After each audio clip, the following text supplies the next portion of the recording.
Hey gang, if you were playing guitar in the late 80s or 90s, then this was the holy grail of digital delay. And recently I saw Joe Bonamassa talked about being reunited with his 2290, proving that even today, this rack is still a legend. But what makes it so special? Why do Joe Bonamassa, Robben Ford, Charlie Sexton, Larry Carlton, John Petrucci, Dann Huff all swear by this? Well, let's dive in and I'll show you.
The 2290 was released in 1985 and was a total game changer.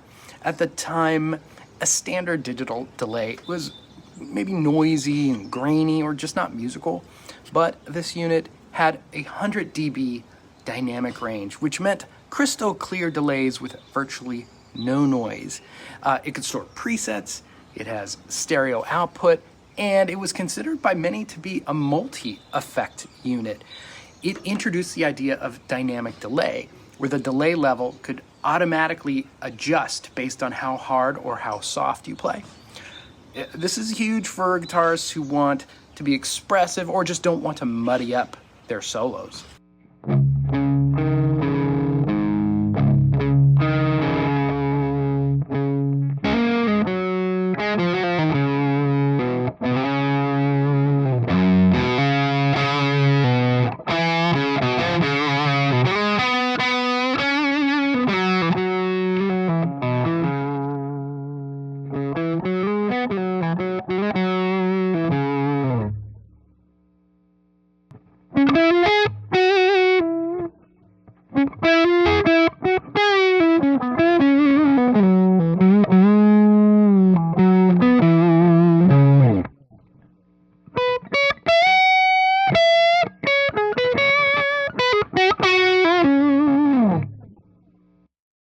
It introduced panning delays. Before, you had to hit your delay and get a pan knob on the mixing console and turn it left and right.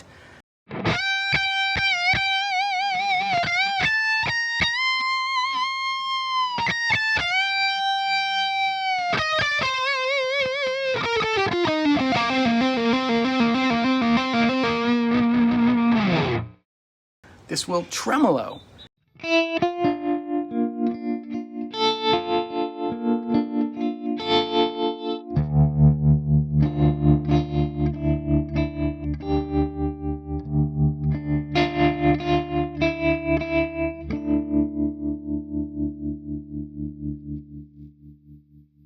It'll serve as a doubler to take your mono sound and spread it out in stereo.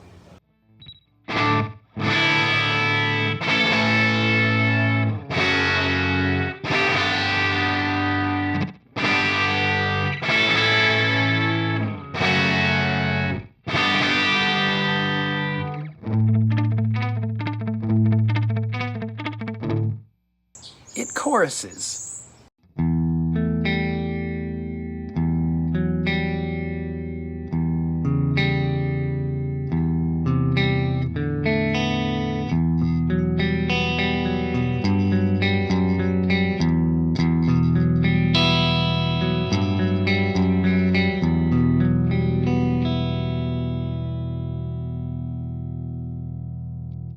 It flanges.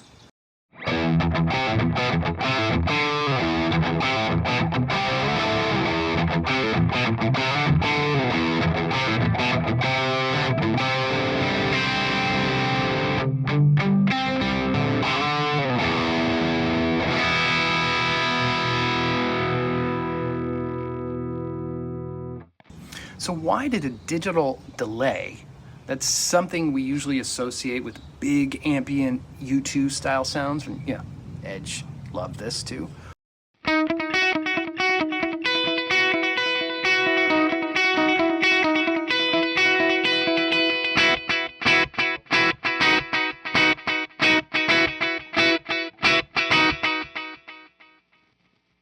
Why did the 2290 become the blues man's secret weapon? Well, there's a story I heard that Robben Ford told. He was touring with his Dumble, the Dumbleator, which is like their effects loop for that, the 2290, and a Lexicon PCM 70.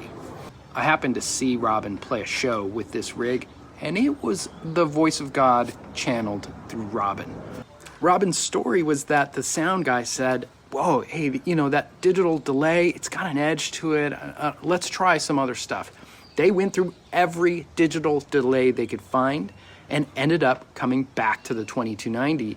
And both of them agreed, like, yep, that's the best one. That's the sound. Now, the 2290 isn't just beloved by blues guys, obviously. Petrucci had it in his rack, and it keeps coming back into his modern racks. Dann Huff had one in his studio rack that's been on 1 billion hits.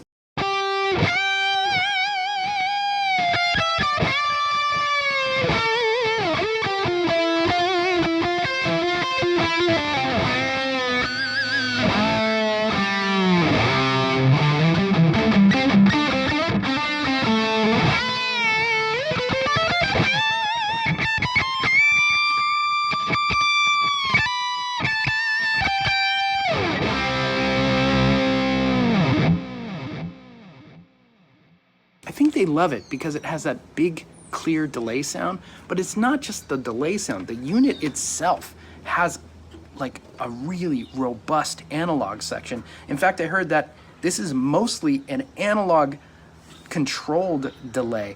The delay itself is digital, but everything else in here is full analog with high-end components. This is a hefty beast. It weighs more than most guitar preamps.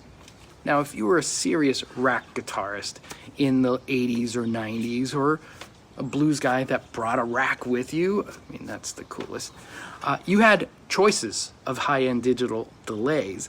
The Lexicon PCM 42, it was known for its sort of warm, lush modulation and almost like a vinyl album sort of tone. There were the Roland SDE 3000s, another great unit, famous for being used by Eddie Van Halen and the Edge, but its dynamic range was much lower than the 2290s. The 2290 just had this pristine hi-fi clarity that set it apart, as well as a couple other tricks. One is that this could control your rig. They were loop slots that you could patch in extra pedals or effects units. The keypad made it way faster to program in your BPM and delay times, much more than the way the Lexicon and the Roland have to tap, tap, tap, tap, tap, tap, tap, tap, tap. It's bonkers, that system. And this is the important one, because the TC Electronic 2290 has stereo outputs. You run your mono guitar into it, but the delay will come out stereo. You get this delay sound that surrounds your original dry signal, and it's quite a sound. Now, you can run in mono and out mono, that part of the sound goes away. But it's such a signature sound that it's almost like having a chorus or reverb. It just creates such an ambience and a big broad spectrum to your sound.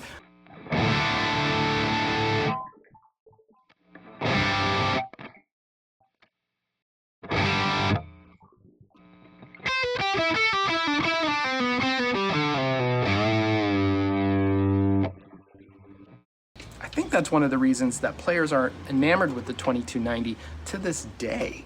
The 2290 is no longer made, but it is well sought out. They are difficult to repair, so if you buy a used one, you want to make sure it's in excellent working condition. There is a 2290 pedal, but it's not the same. It does the digital side of the 2290. It does that cool out of phase stereo split of the delay sound, but it's missing that extra. Yeah, my dog thinks the same. Yeah, there are plugins. There's a 2290 emulation in many of the high-end modelers as well. So it's out there. That sound is out there. You can get it without having to source an actual 2290. If you want that true 2290 magic, you've got to go for the real deal. And even in a world of mega processors and AI and digital and stuff, the 2290 still holds up as one of the best sounding delays ever made. Just ask Joe Bonamassa. So what do you think? Have you ever played a real 2290? Do you think it's one of the best ever? Let me know in the comments. If you enjoy these deep dives into vintage gear, don't forget to like, subscribe, and hit the bell icon so you don't miss out on more deep dives into classic guitar rack tech.